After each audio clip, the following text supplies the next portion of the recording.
জনসংখ্যাকে উৎপাদনশীল মানব সম্পদে রূপান্তরের আহ্বান রাষ্ট্রপতির।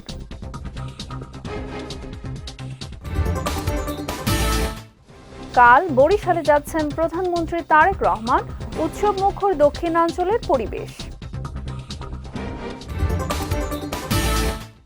এবং ভবিষ্যতে আরও বেশি শিক্ষার্থীকে বৃত্তি দেওয়ার পরিকল্পনা আছে বললেন শিক্ষামন্ত্রী।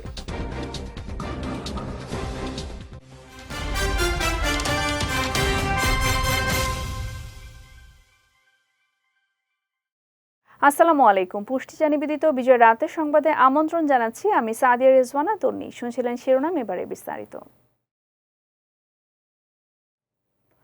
মানসম্মত শিক্ষা, আধুনিক স্বাস্থ্যসেবা, দক্ষতা উন্নয়ন, কর্মসংস্থান এবং সুশাসন নিশ্চিতের মাধ্যমে দেশের জনসংখ্যাকে উৎপাদনশীল মানব সম্পদে রূপান্তরের জন্য সংশ্লিষ্ট সকলের প্রতি আহ্বান জানিয়েছেন রাষ্ট্রপতি মোহাম্মদ শাহাবুদ্দিন।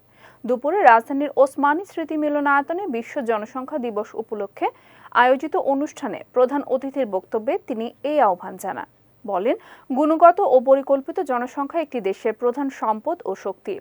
এটি উন্নয়নের ভিত্তি এবং সমৃদ্ধির চাবিকাঠি। অন্যদিকে অপরিকল্পিত ও অদক্ষ জনসংখ্যা একটি দেশের জন্য বড় চ্যালেঞ্জ। এই সময় বাংলাদেশের জনসংখ্যা নিয়ন্ত্রণে অগ্রযাত্রার কথা স্মরণ করে রাষ্ট্রপতি বলেন, এই যাত্রার ভিত্তি প্রস্তর স্থাপন করেছিলেন শহীদ রাষ্ট্রপতি জিয়াউর রহমান। এর আগে রাষ্ট্রপতি স্বাস্থ্য খাতে তৃণমূল পর্যায়ে অবদান রাখা প্রতিষ্ঠান ও ব্যক্তিদের মধ্যে ক্রেস্ট ও সনদপত্র বিতরণ করেন। আজকের তরুণদের আগামী দিনের দক্ষ মানব সম্পদে রূপান্তর করতে হবে, আর তা করতে না পারলে এই সম্ভাবনাই একসময়ে বেকারত্ব, দারিদ্র্য, সামাজিক অস্থিরতা ও অর্থনৈতিক চাপের কারণ হয়ে দাঁড়াতে পারে। কাজেই মানসম্মত শিক্ষা, আধুনিক প্রযুক্তিগত ও কারিগরি দক্ষতা, উন্নত স্বাস্থ্যসেবা এবং টেকসই কর্মসংস্থানের সুযোগ নিশ্চিত করা এখন সময়ের অপরিহার্য দাবি। প্রথমবারের মতো আগামীকাল একদিনের সফরে বরিশাল যাচ্ছেন প্রধানমন্ত্রী তারেক রহমান। তার এই সফরকে ঘিরে বরিশাল সহ গোটা দক্ষিণাঞ্চলে বিরাজ করছে উৎসবের আমেজ। ইতোমধ্যে প্রধানমন্ত্রীর সফরকে ঘিরে নেওয়া হয়েছে সব ধরনের প্রস্তুতি। বরিশাল প্রতিনিধি আরিফ হোসেনের পাঠানো তথ্যচিত্রের বিস্তারিত ডেস্ক রিপোর্টে।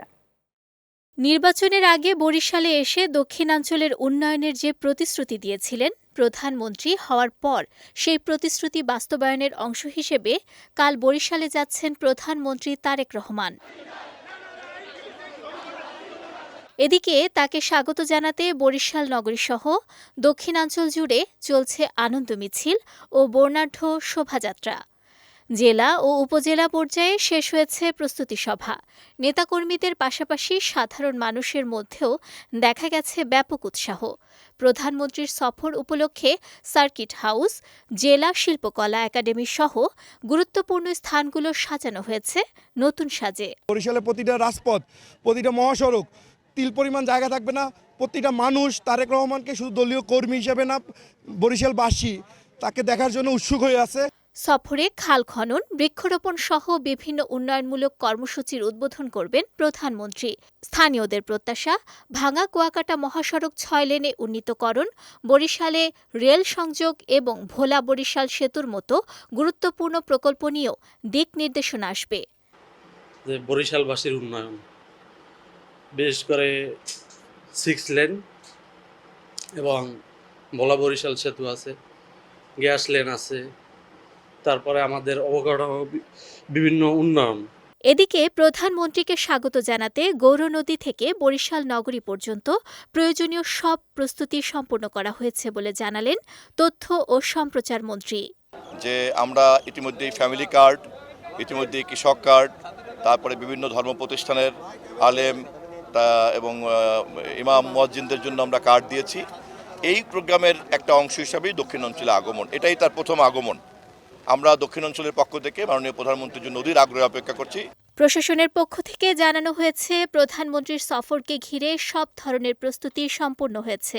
13 জুলাই সকালে তিনি সড়ক পথে বরিশালে পৌঁছে বৃক্ষরোপণ কর্মসূচিতে অংশ নেবেন এবং বিকেলে জেলা শিল্পকলা একাডেমিতে বিএনপির সাংগঠনিক সভায় যোগ দেবেন। বেসিক্যালি এখানে উনি গৌরনদী এবং বরিশাল সদরে বেশ কিছু প্রোগ্রাম করবেন এবং বৃক্ষরোপণ কর্মসূচিগুলো উদযাপন করবেন। এরপরে হলো সর্বস্তরের মানুষের সাথে উনি আমাদের যেখানে শিল্পকলা একাডেমি আছে, সেখানে যে ভবন আছে, সেখানে বসবেন, মত বিনিময় করবেন। দীর্ঘদিন পর প্রধানমন্ত্রীর এই সফর ঘিরে দক্ষিণাঞ্চল জুড়ে তৈরি হয়েছে ব্যাপক আগ্রহ ও প্রত্যাশা। এখন সবার নজর সম্ভাব্য উন্নয়ন ঘোষণা এবং দিনের কর্মসূচির দিকে। বিজয় টিভি নিউজ ডেস্ক। ঢাকার আমিনবাজার ও মাতুয়াইলে বর্জ্য থেকে বিদ্যুৎ উৎপাদনের দুটি আধুনিক প্রকল্প দ্রুত বাস্তবায়নের নির্দেশ দিয়েছেন প্রধানমন্ত্রী তারেক রহমান। সকালে সচিবালয়ের মন্ত্রিপরিষদ বিভাগের সভাকক্ষে অনুষ্ঠিত এক বৈঠকে তিনি এই নির্দেশনা দেন। এই সময় প্রকল্প দুটি দ্রুত বাস্তবায়নে স্থানীয় সরকার, বিদ্যুৎ ও পরিবেশ মন্ত্রণালয়ের সমন্বয়ে আন্তঃমন্ত্রণালয় বৈঠক আয়োজনের নির্দেশ দেন প্রধানমন্ত্রী। একই সঙ্গে নির্ধারিত সময়ের মধ্যে প্রকল্প বাস্তবায়ন এবং পরিবেশ বান্ধব প্রযুক্তির সর্বোচ্চ ব্যবহার নিশ্চিত করার উপর গুরুত্ব আরোপ করেন তিনি। বৈঠকে স্থানীয় সরকার মন্ত্রী মির্জা ফখরুল ইসলাম আলমগীর, প্রতিমন্ত্রী মীর শাহে আলম, ঢাকা উত্তর ও দক্ষিণ সিটি কর্পোরেশনের প্রশাসক, প্রধানমন্ত্রীর মুখ্য সচিব ABM আব্দুস সাত্তার, অতিরিক্ত প্রেস সচিব আতিকুর রহমান রুমন সহ সংশ্লিষ্ট ঊর্ধ্বতন কর্মকর্তারা উপস্থিত ছিলেন। বৃত্তি শিক্ষার্থীদের জন্য অনুপ্রেরণা যোগায়, অথচ একসময় সেই বৃত্তি পরীক্ষা অজানা কারণে বাতিল করেছিল সরকার। ভবিষ্যতে আরও বেশি শিক্ষার্থীকে বৃত্তি দেওয়ার পরিকল্পনা আছে বলে জানিয়েছেন শিক্ষামন্ত্রী আ.ন.ম এহসানুল হক মিলন। দুপুরে আনুষ্ঠানিকভাবে বৃত্তি পরীক্ষার ফল প্রকাশ করেন তিনি। মন্ত্রী বলেন, এই বছর অনেক শিক্ষার্থী অনুপস্থিত ছিলেন, সামনের বছরে নিশ্চয়ই তেমনটি আর হবে না। এ সময় মন্ত্রী বলেন, শিক্ষা ব্যবস্থায় আর কোনো অপকর্মের সুযোগ নেই। প্রাথমিক ও গণশিক্ষা প্রতিমন্ত্রী ববি হাজ্জাজ বলেন, বৃত্তি প্রাপ্তদের আর্থিক অনুদানও বাড়ানো হচ্ছে। পরীক্ষাকে আরও কার্যকর ও আনন্দময় করতে কাজ করছে সরকার। এই বছর প্রাথমিকে বৃত্তি পেয়েছে ৭৯,২৪৬ জন, যার মধ্যে ট্যালেন্ট ফুলে ৩২,৯৬৫ জন। এবার ট্যালেন্ট ফুলে বৃত্তি প্রাপ্তরা প্রতি মাসে ৩০০ টাকা আর সাধারণরা পাবেন ২২৫ টাকা।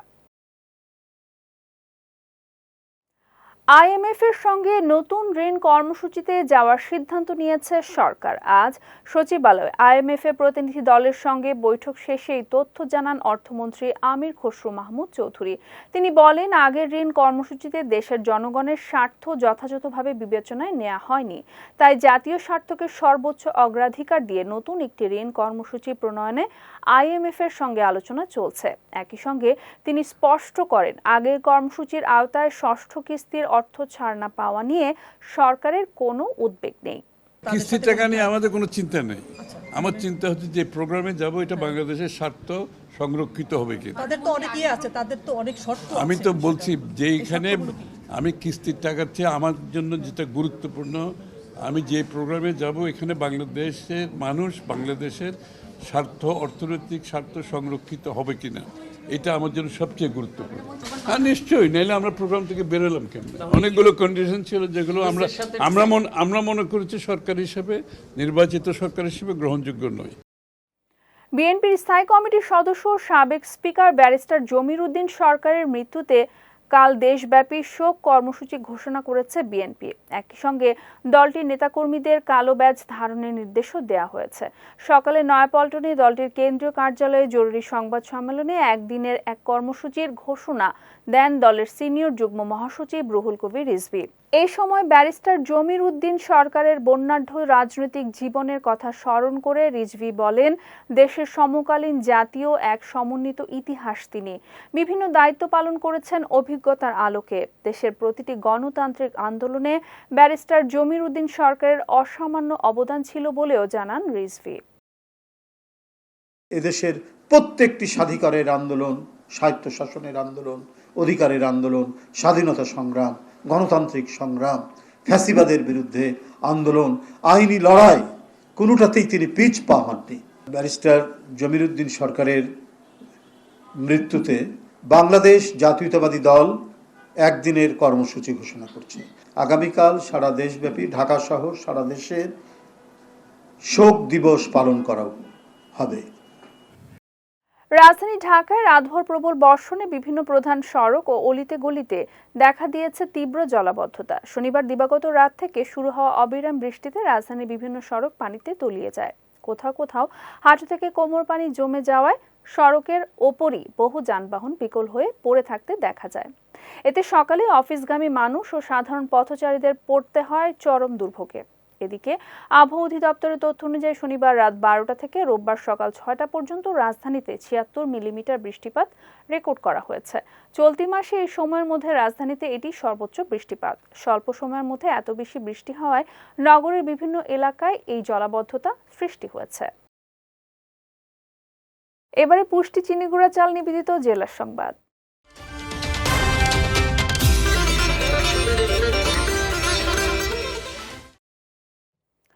চট্টগ্রামের আনোয়ারায় বন্যা দুর্গত মানুষের মাঝে ত্রাণ বিতরণকালে উপকূলীয় বেড়িবাঁধের বেহাল দশা নিয়ে ক্ষোভ প্রকাশ করেছেন জাতীয় নাগরিক পার্টির আহ্বায়ক নাহিদ ইসলাম। আজ উপজেলার রায়পুর ইউনিয়নের দোভাষী বাজার এলাকায় ত্রাণ বিতরণ শেষে সাংবাদিকদের এক প্রশ্নের জবাবে তিনি এই ক্ষোভ প্রকাশ করেন।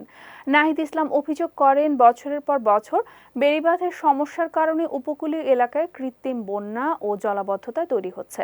অতীতে এই খাতে বরাদ্দের অর্থ লুটপাট হয়েছে বলেও দাবি করেন তিনি। এই সময় দেশের সার্বিক বন্যা পরিস্থিতি প্রসঙ্গে তিনি বলেন, সরকার কার্যকরভাবে পরিস্থিতি সামাল দিতে পারছে না, ফলে মানুষ দুর্ভোগে পড়ছে। তিনি দুর্যোগ মোকাবেলায় দলমত নির্বিশেষে সবাইকে বন্যা দুর্গত মানুষের পাশে দাঁড়ানোর আহ্বান জানান। এই সময় ছাত্র শক্তির কেন্দ্রীয় সাধারণ সম্পাদক আবু বাকির মজুমদার, বৈষম্য বিরোধী ছাত্র আন্দোলনের সমন্বয়ক খান তালাত মাহমুদ রাফি সহ স্থানীয় নেতারা উপস্থিত ছিলেন। টানা বৃষ্টি ও উজানের ঢলে লালমনিরহাটে তিস্তা নদীর পানি বৃদ্ধি পেয়েছে। এতে নদীর নিম্নাঞ্চলের বিভিন্ন এলাকায় পানি ঢুকে তলিয়ে গেছে ফসলি জমি। তিস্তার পানি বৃদ্ধিতে জেলা নিম্নাঞ্চলের গ্রামগুলোতে বাদাম, পাট, ধান ও সবজি ক্ষেত পানির নিচে রয়েছে। এতে ক্ষতির মুখে পড়েছেন কৃষকরা। পানি উন্নয়ন বোর্ড জানিয়েছে, তিস্তা ব্যারেজের ডালিয়া পয়েন্টে পানি বিপদসীমার নিচ দিয়ে প্রবাহিত হলেও নিম্নাঞ্চলে পানি প্রবেশ করেছে। পরিস্থিতি নিয়ন্ত্রণে রাখতে তিস্তা ব্যারেজের 44টি জলকপাট খুলে দিয়ে পানি প্রবাহ নিয়ন্ত্রণ করা হচ্ছে। স্থানীয়রা জানান, পানি আরও বাড়লে নিম্নাঞ্চলের মানুষের দুর্ভোগ বাড়তে পারে। এদিকে পরিস্থিতি পর্যবেক্ষণ করছে সংশ্লিষ্ট কর্তৃপক্ষ। এবারে পুষ্টি নিবেদিত আন্তর্জাতিক প্রসঙ্গ।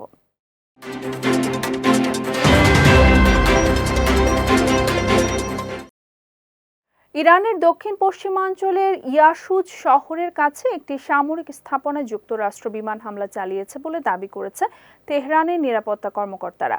ইরানের রাষ্ট্রীয় বার্তা সংস্থা IRIB-কে দেয়া তথ্যের কর্মকর্তারা জানান, কোহগিলুয়ে ও বয়ের আহমদ প্রদেশের ওই স্থাপনাকে লক্ষ্য করে হামলা চালানো হয়েছে।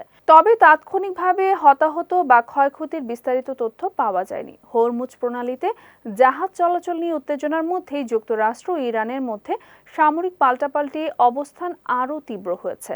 ওয়াশিংটনের অভিযোগ, ইরান আন্তর্জাতিক নৌ চলাচলে বাধা সৃষ্টি করছে।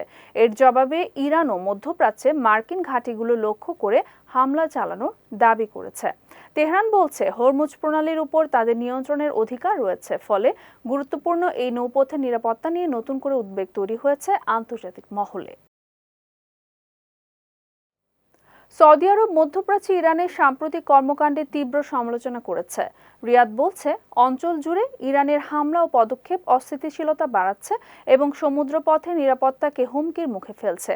সৌদি পররাষ্ট্র মন্ত্রণালয়ের এক বিবৃতিতে বাণিজ্যিক জাহাজের ইরানের কথিত ধারাবাহিক হামলাকে আন্তর্জাতিক আইন, জাতিসংঘ সনদ, OIC সনদ এবং প্রতিবেশী রাষ্ট্রগুলোর সঙ্গে সুসম্পর্কের নীতি লঙ্ঘন হিসেবে উল্লেখ করা হয়েছে। একই সঙ্গে এসব ঘটনার কারণে আন্তর্জাতিক নৌপথে নিরাপদ ও অবাধ চলাচল বাধাগ্রস্ত হওয়ার আশঙ্কা প্রকাশ করেছে রিয়াদ। সৌদি আরবের দাবি, গুরুত্বপূর্ণ সমুদ্রপথে এমন হামলা শুধু আঞ্চলিক নিরাপত্তাই নয়, বৈশ্বিক বাণিজ্য সরবরাহ ব্যবস্থার উপরও নেতিবাচক প্রভাব ফেলতে পারে। মধ্যপ্রাচ্যে চলমান উত্তেজনার মধ্যে ইরানের ভূমিকা নিয়ে সৌদি আরবের এই অবস্থান নতুন করে আঞ্চলিক নিরাপত্তা ও আন্তর্জাতিক নৌ চলাচল নিয়ে উদ্বেগ বাড়িয়েছে। যাচ্ছে পুষ্টি ড্রিঙ্কিং ওয়াটার নিবেদিত খেলা সংবাদে।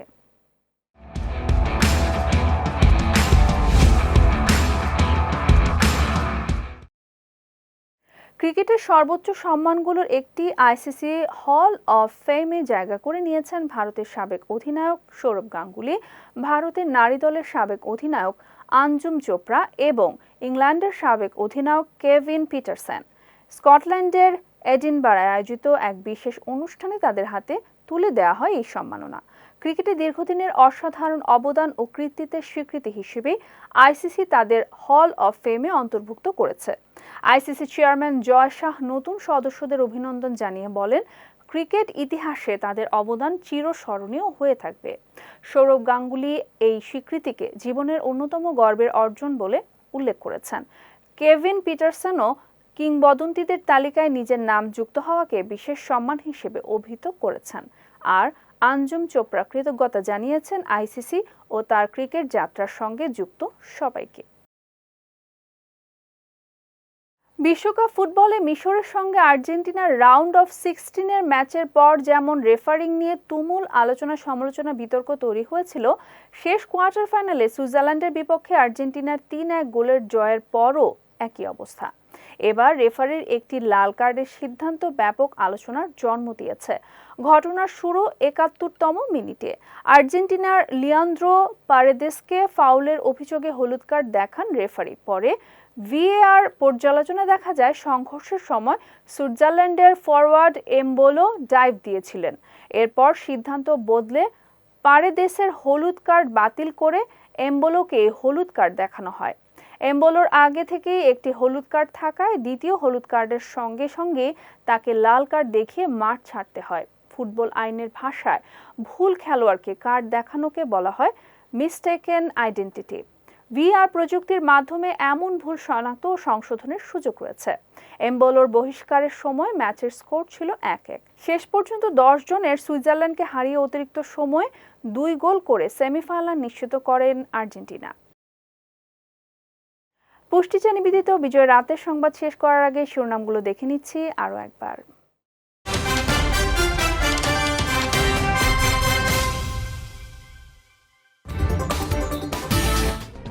জনসংখ্যাকে উৎপাদনশীল মানব সম্পদে রূপান্তরের আহ্বান রাষ্ট্রপতির।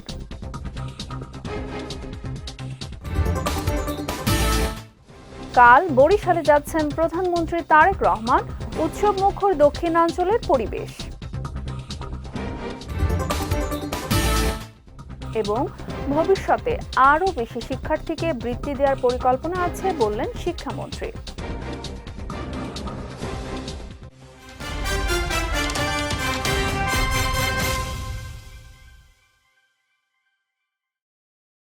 বিজয় রাতের সংবাদ শেষে আজকের মতো আমি সাদিয়া রেজওয়ানা তন্নি আপনাদের কাছ থেকে বিদায় নিচ্ছি। আগামীকাল একই সময়ে নতুন সব খবর দেখতে চোখ রাখুন বিজয় টিভিতে। এছাড়াও আজকের বিজয় রাতের সংবাদের ভিডিও দেখতে পারেন আমাদের ইউটিউব এবং ফেসবুক পেজে।